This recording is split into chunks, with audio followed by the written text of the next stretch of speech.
Si vous êtes nouveau sur la chaîne, n'oubliez pas de vous abonner et d'activer la cloche de notification.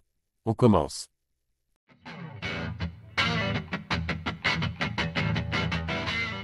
Lors d'une interview disponible sur la chaîne YouTube The Fight Club, Nicolas Haute s'est exprimé et a expliqué quel était son but principal avec ses athlètes. Pour moi, le premier objectif, c'est de m'assurer que j'ai du temps pour travailler avec le plus périlleux. Je n'ai pas de problème avec la victoire ou la défaite. Je sais qu'en combattant, surtout quand tu combats beaucoup, tu t'exposes. Il y a des jours où tu vas gagner, d'autres où tu vas perdre.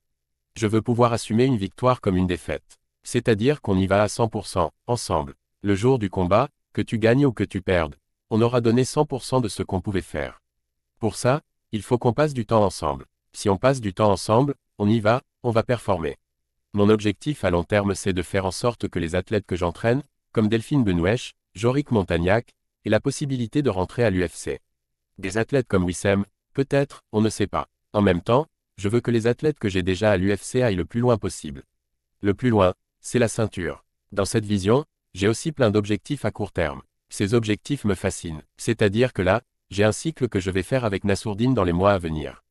Rien que de penser à ce qu'on va travailler, comment on va le travailler et comment ça va impacter son niveau, ça me fascine. Il conclut, j'ai donc un objectif à long terme, mais je suis un passionné du quotidien, de ce que l'on va mettre en place et de l'impact que cela aura sur la performance finale. Un pas en avant chaque jour. Concernant la carrière de Benoît Saint-Denis, il est donc toujours dans la même optique, ne pas faire de pause inutile, mais continuer le chemin tout droit et intelligemment. Un combattant doit combattre, la carrière est courte. Je pense que quand il s'éloigne trop de la cage, le retour dedans est difficile. Il faut qu'il s'habitue à la cage pour que ce soit un élément avec lequel il soit à l'aise. Je pense qu'il faut accepter les mauvaises sensations, ce qui a été le cas de Benoît Saint-Denis sur ses 2 derniers combats. Il explique ensuite quand il pourrait revenir et à quoi BSD a été exposé. Contre Dustin, le premier round a été magnifique, mais dans le deuxième, il se prend le KO. Contre Moicano, il n'a même pas eu le temps de prendre ses marques. Le combat commence et c'est un mauvais combat. Dans le deuxième round, il commence à avoir de bonnes sensations, mais il ne les voit pas et il est arrêté. Il faut qu'il revienne avant la pression médiatique de l'UFC Paris, sinon il va être méga attendu. À l'étranger, c'est moins difficile qu'à l'UFC Paris, où il sera vraiment sous pression. Il pourra revenir ensuite à l'UFC Paris. Un combat en mai-juin, puis après tu combats à Paris. On va lui donner des outils. Nicolas Haute est aussi allé à contre-courant dans cette interview. En effet, beaucoup ont critiqué le jeu agressif de Saint-Denis, mais pour son coach, c'est sa force.